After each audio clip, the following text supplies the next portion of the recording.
And we will be live. Hey, everybody. I am Haley Gray, and tonight's Ask Haley with Tara Mollel.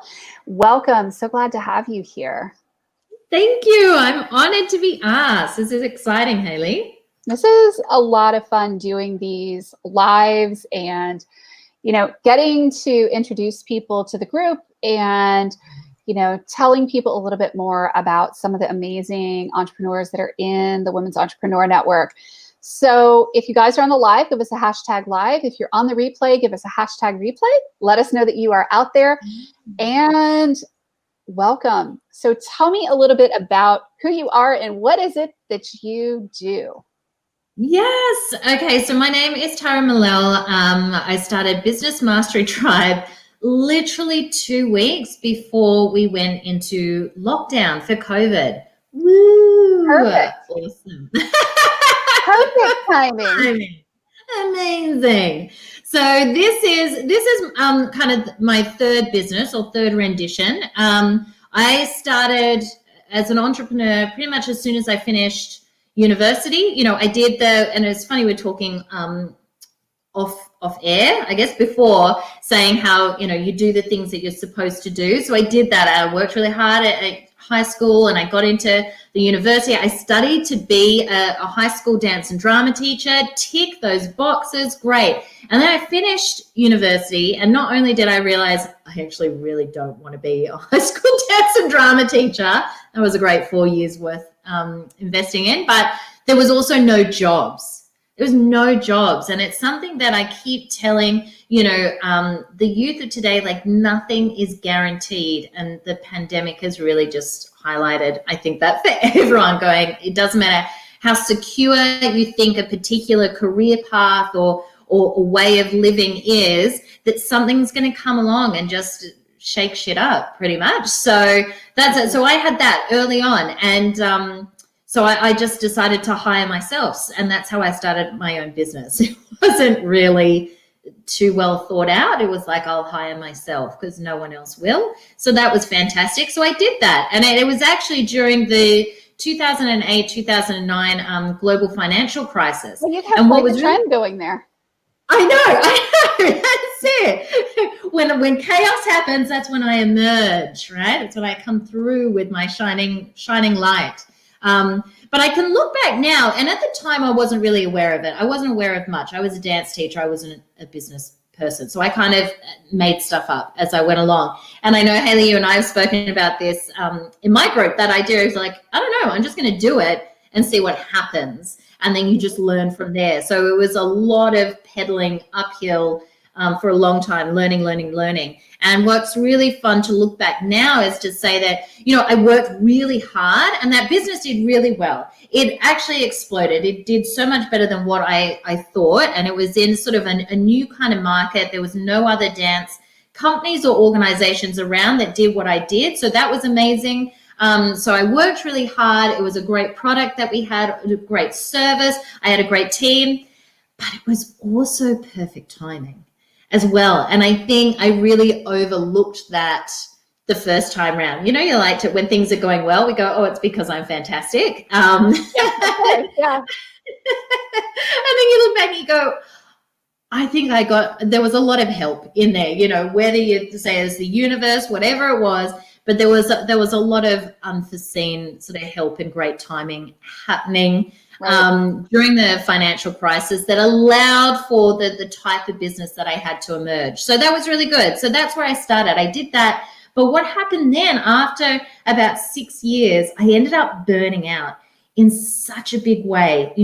I was hustling, the business was growing, but of course we only had 24 hours in a day, and I couldn't physically work any harder. I couldn't physically do any more. I had a team behind me who were great, but I was still, everything was centered around me doing it all. And when I slept, then it meant my business slept.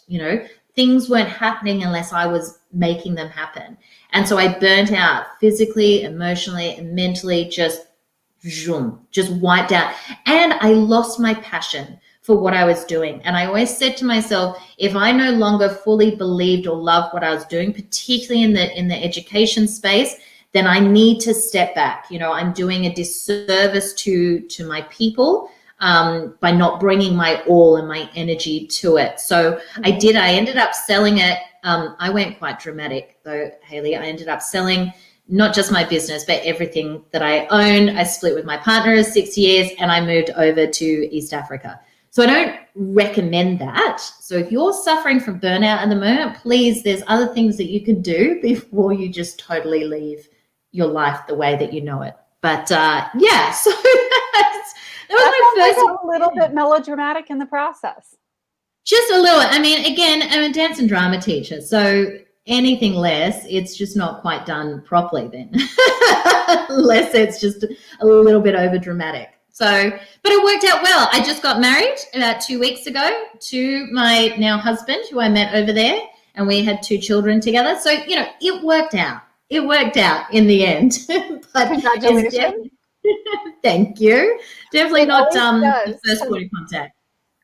Yeah, it definitely does tend to work out, but yeah, I would say that burning the whole house down, selling the business and selling everything and moving to another continent definitely kind of takes the cake of, okay, I don't like doing this anymore. I'm done. Stick me with a fork. Okay, I'm out of here.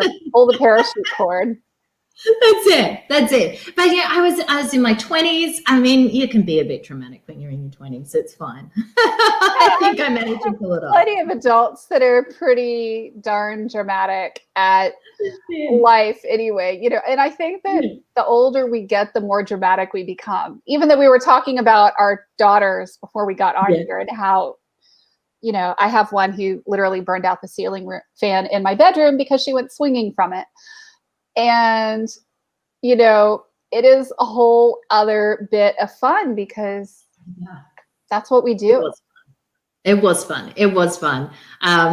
But yeah, I mean, the burnout, that was not so fun. And I always mention it because I know, especially now, so many people are burning out at the moment. And regardless of whether you have a business or you're employed, it doesn't matter. I mean, again, if you're a stay-at-home parent, you're burning out, right? Because there's just, it's this time that we're in. So part of, I guess, from my experience and where then I started to do business consulting and coaching while I was overseas for a lot of not-for-profit and non-government organizations, who the head of these organizations, same thing. They were burning out. And it really, you know, everything that I've done since then has really developed from my experience of burnout, because I just think we do what we do because we have a passion, because we have that fire that fuels us. But when you burn out, that you run the risk of that completely burning out too. And I know I felt very lost, and I was like, because I am a dance teacher, like that was my identity. And so it's taken me a long while to go, what was behind that, to try and find that flame of passion again, and to make sure that I keep nurturing it and myself in a way so it stays lit, you know, in a sustainable way. We don't have these huge big burnout moments and then everything, you know, and everything gets sold and you move overseas, you know. So how can we make it sustainable? So it was an intense and life-changing experience, and it really has informed then what I do now. So to answer in the longest way I could possibly answer your question is, now we come to Business Mastery Tribe, which is all around business education, networking, support, development, because I think whether you're total solopreneur by yourself, or maybe you have a small team, whether it's contractors or staff, at any given moment, there is always more ways that we need help. And sometimes we don't even know it. Sometimes we can't even see it. We're so stuck in the business. And I think it's great, you know, we've got like Fiercely Marketing. You're helping people do their marketing. Oh my God, I think everyone needs help with that, right? Like, unless you're a marketer, like you just have no idea. So there's that. But then there's also the part where some people need help with sales. Some people need help with product development. They don't actually know, especially service-based businesses, We find it really hard to understand exactly what it is that we have, what it is that we're selling. You know, some people need help with financial management. Oh my God, I put my hand up for that. That's been a big learning curve for me over the years to really understand the numbers. You know, at any given point, there's all these different parts of our business that we need help with. So I'm pulling it all together under one hub to go, hey, come into the tribe and let's find out what you need. And I'm going to put you in touch with an expert who can help you, whether they give you some education and training, you can do it yourself, or they do it for you. Whatever it is that you need, I'm going to put you in touch with whoever you need, because, you know, I'm not an HR expert. So why would I attempt to do that in my own business? Because that's just going to drain me of my energy, 100%. So yeah, it's all for burnout prevention and to maintain our passion and our fire for what we do.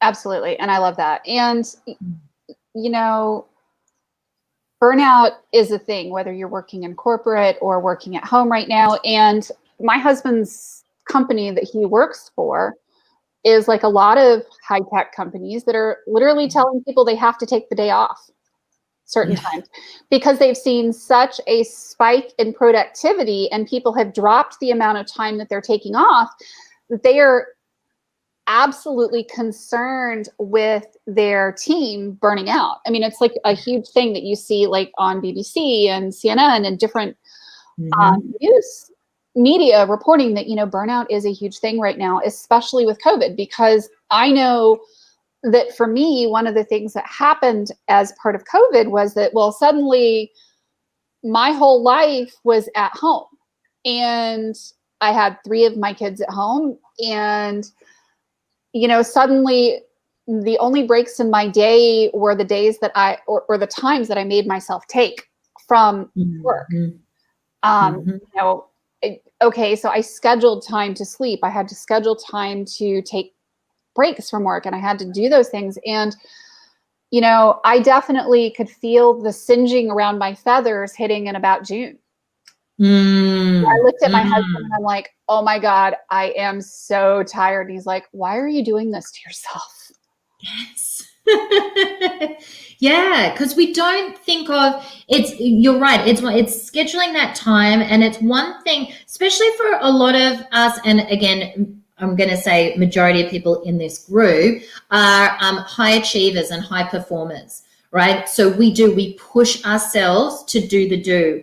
And a lot of the time we really don't give much weight to the fact that the emotional toll of what's happening in our lives and the emotional toll of COVID, just COVID alone, whether you're working or not, it has an emotional drain because there is so much uncertainty around. So that alone is really stressful. Then we start pushing ourselves harder, like in work, because we say, well, who knows when the next paycheck's going to come in, what's going to happen, how do I pivot, all of this sort of stuff. We sort of keep pushing ourselves harder, and we really, spinning our wheels, going, and we don't give enough credence to, you know, our mental overload, the things that we now have to think about and take care of and put into consideration as well, you know, for our family, for our staff, for everyone around us, you know. So we really just don't think about that stuff. We just keep doing. And their burnout is right there. Yeah, absolutely. And I mean, it's one of the things I talk about a lot in this group is self-care. Because if you don't take care of yourself, there won't be a business to take care of. And you might end up flaming out, burning out, and selling all your stuff and going to Africa. Yeah, that's it. But you know what? There's some gorgeous men over there, so it's not the worst thing in the world. Oh, really good eye candy. Okay, cool. Like I said, it worked out. But yes, I don't. That's not my go-to solution for everyone. Yeah, absolutely. Yeah. So you're feeling a bit burned out. Well, have you thought about selling the business and burning everything to the ground and just buying a plane ticket and just seeing what happens. I mean, I've got to say it's been really interesting, you know, COVID and all the stuff that it brings up. I know it becomes really political, but it's been somewhat perplexing because we talk to our family and our friends back over there, and it's like nothing ever happened. They're all there partying and they're all In the living US or where?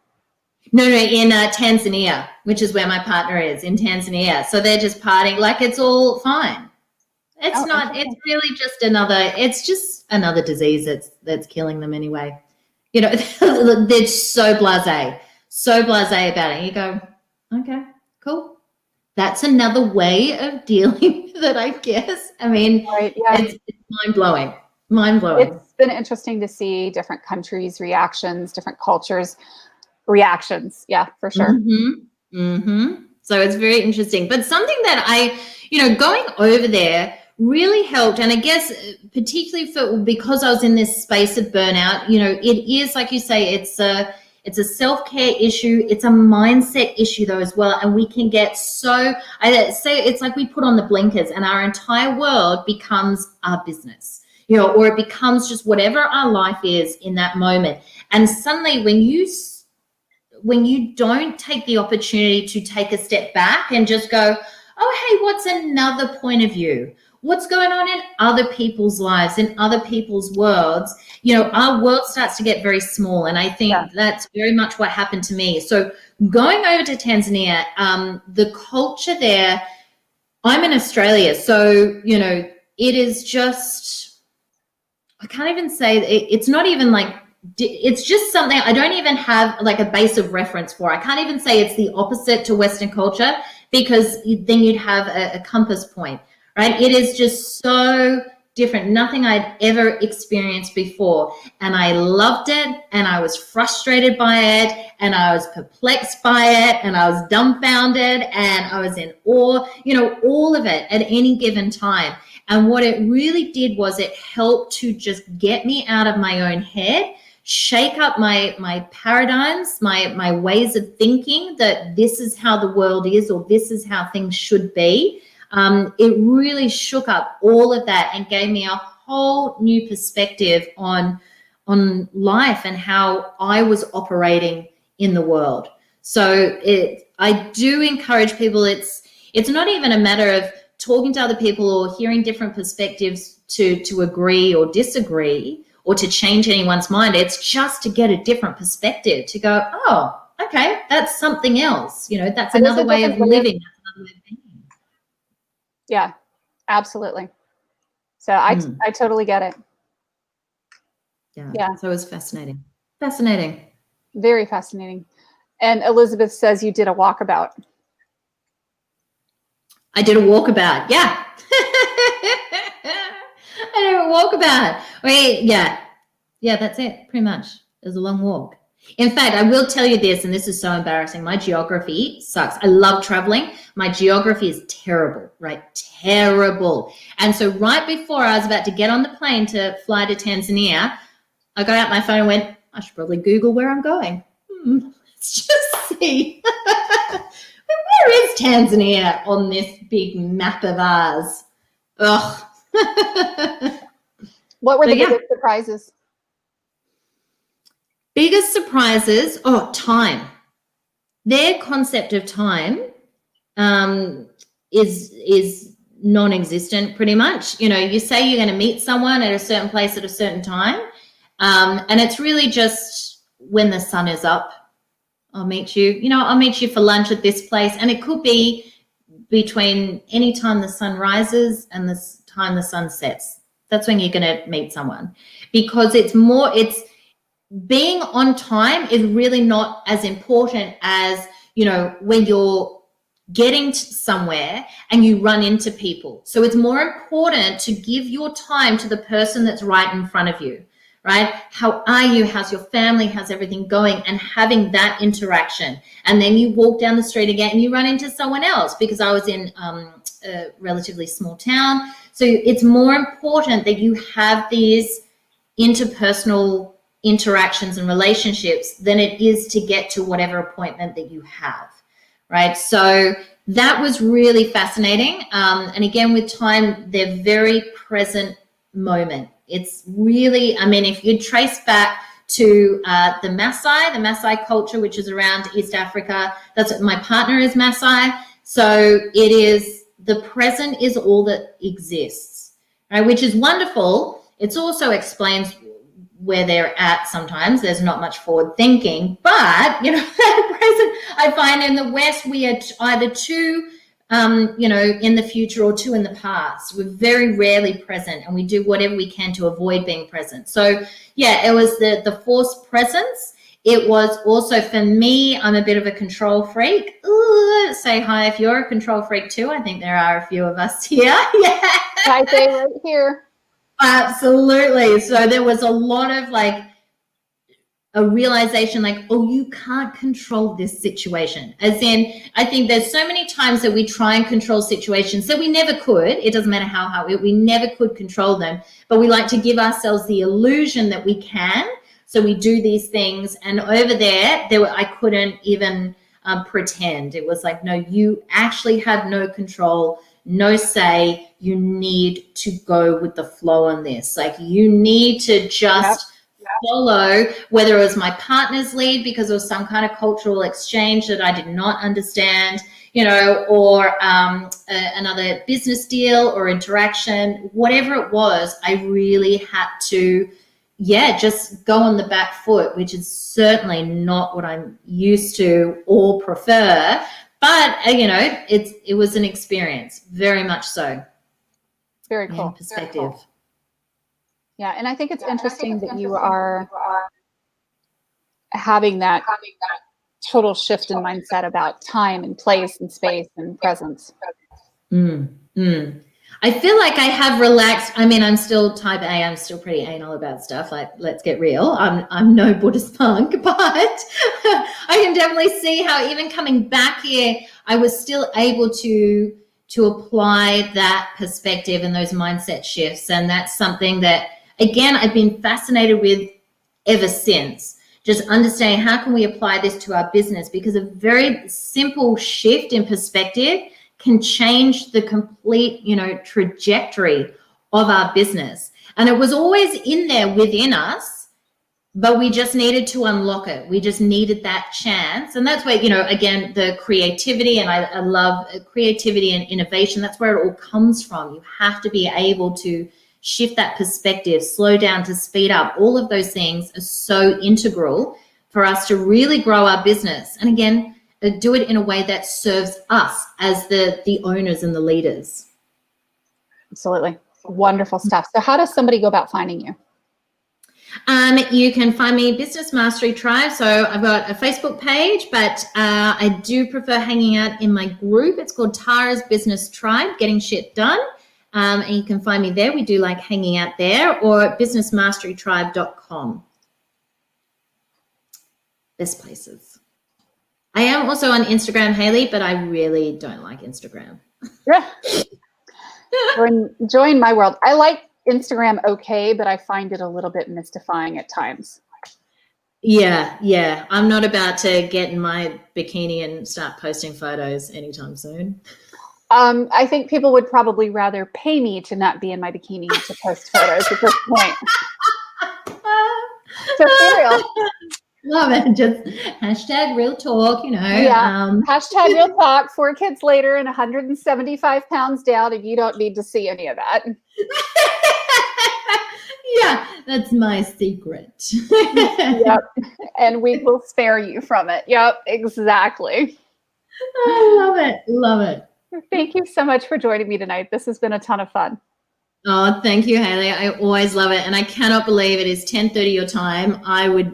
That's way past my bedtime. Well done. I have a few more hours to go. So I hope you have a fantastic night tonight, and everybody enjoy. And thank you so much for being on here tonight with me, Tara. This has been fun. Thank you so much. Thanks, everyone. Thank you. Take care.